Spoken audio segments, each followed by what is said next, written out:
merci beaucoup à toi, Elisabeth, pour la mise sur pied de ce colloque. Effectivement, je suis très heureux d'en être le parrain depuis sa création, comme tu l'as rappelé, il y a 7 ans.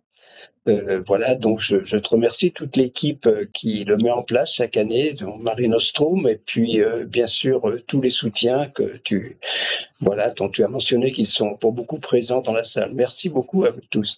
Alors, disons, depuis effectivement 7 ans, je fais une introduction à ce colloque, donc j'y ai participé aussi, disons, voilà, je suis allé vraiment à ce colloque, je crois 2 ou 3 fois, mais je le fais là désormais en visio.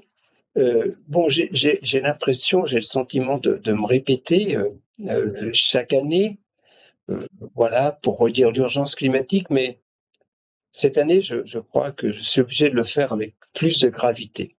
Voilà, donc plus de gravité pour 3 raisons. D'abord, bon, vraiment, nous sommes au pied du mur. D'abord, je vais évidemment axer sur les aspects climat qui sont loin d'être les seuls, je le dirais.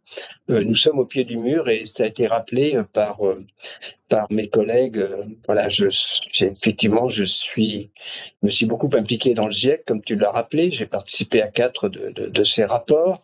Alors, ce qu'on l'on peut reprocher, en tout cas, que l'on peut constater, je pense que c'est bien que les rapports du GIEC ne soient publiés qu'à tous les 5 ou 6 ans, parce qu'il y a vraiment de nouveaux résultats scientifiques à mettre en évidence. C'est ça l'objectif du GIEC. Mais il est intéressant aussi de voir qu'il y a en fait des auteurs du dernier rapport du GIEC qui se sont mobilisés pour publier chaque année un état des lieux de notre climat. Et le bilan pour l'année 2024 est tombé effectivement il y a quelques jours, il y a 2 ou 3 jours maintenant, et en particulier avec des auteurs français comme Valérie Masson-Delmotte, Christophe Cassou, Aurélien Ribes. Voilà, donc c'est un rapport très sérieux. Ce qu'il nous dit, eh bien, de façon très claire, c'est qu'il est trop tard. Nous le savions pas, mais c'est réaffirmé. Il est trop tard pour espérer limiter le réchauffement climatique à 5 degrés et même y revenir à échéance, disons, de nos générations, en tout cas d'ici 2100. Il est trop tard, c'est très clair. Donc, et en fait, il redit ce bilan. Nous avons des années très chaudes, 2024 et 2023, exceptionnellement chaudes, une accélération du niveau de la mer. Et aussi, surtout, il nous redit qu'il nous resterait pour 1,5 degré que 3 ans d'émissions. Alors, disons, c'est un peu moins négatif si on voulait limiter bien en deçà de 2 degrés.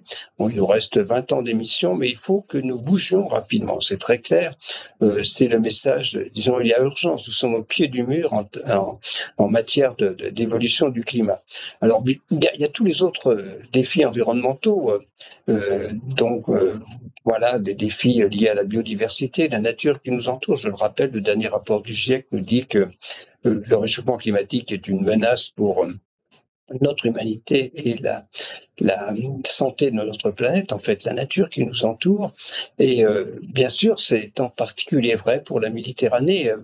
Voilà, j'ai participé, en tout cas quelques jours, au congrès de l'UNOC, au congrès sur l'océan à Nice, il y a maintenant 2 semaines, et tout cela a été dit en termes le rôle le rôle de l'océan par rapport au réchauffement climatique, mais tous les problèmes dont souffre l'océan, la biodiversité marine est mise à mal, mais également la pollution plastique. On peut aussi parler de surpêche. La Méditerranée est vraiment au cœur de ces défis environnementaux, et c'est bien que vous lui consacrez très largement ce symposium. Alors la deuxième raison pour être toujours autour de cette gravité, c'est la mise en cause des politiques environnementales.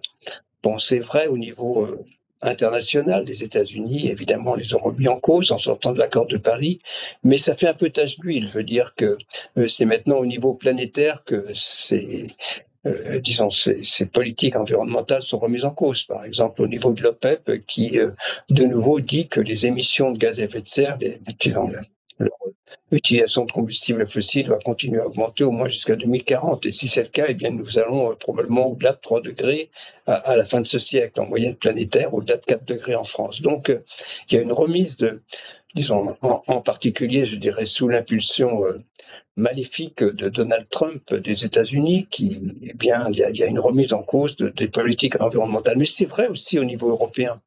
C'est vrai au niveau européen, on voit bien que le pacte vert, eh bien, a perdu de son, qui était au départ ambitieux, a perdu de son dynamisme.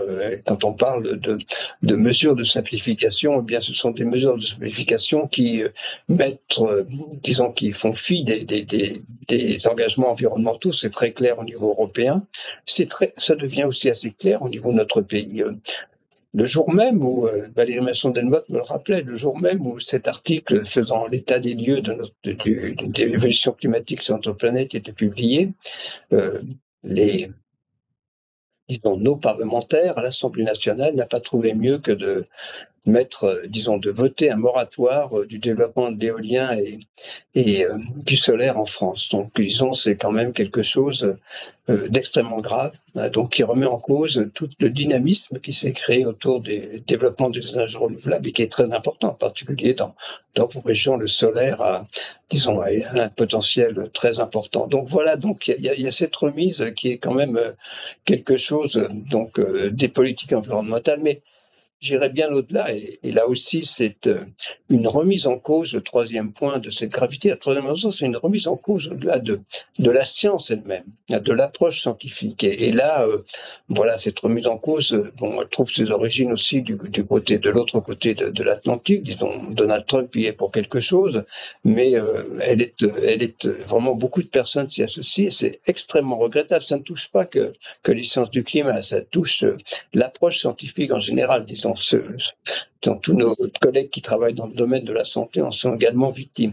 Donc voilà, et donc à ce moment où l'approche scientifique est remise en cause, moi je souhaite simplement, et je vais terminer, je souhaite simplement remercier tous les intervenants de ce colloque, et Elisabeth a raison, il faut mettre en avant la science, il faut redire la science dans tous les domaines qui nous touchent, climat, biodiversité, bien sûr pollution, tous ces thèmes que vous allez aborder pendant ces 4 jours.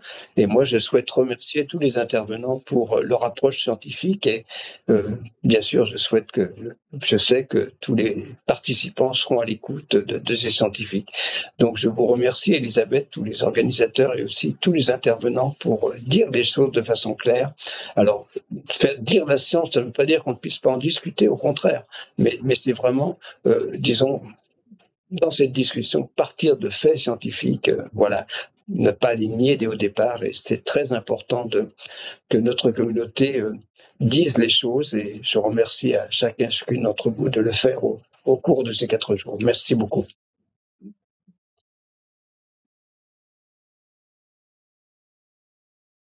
On te remercie beaucoup, Jean, pour cette belle introduction, et on est entièrement d'accord avec toi.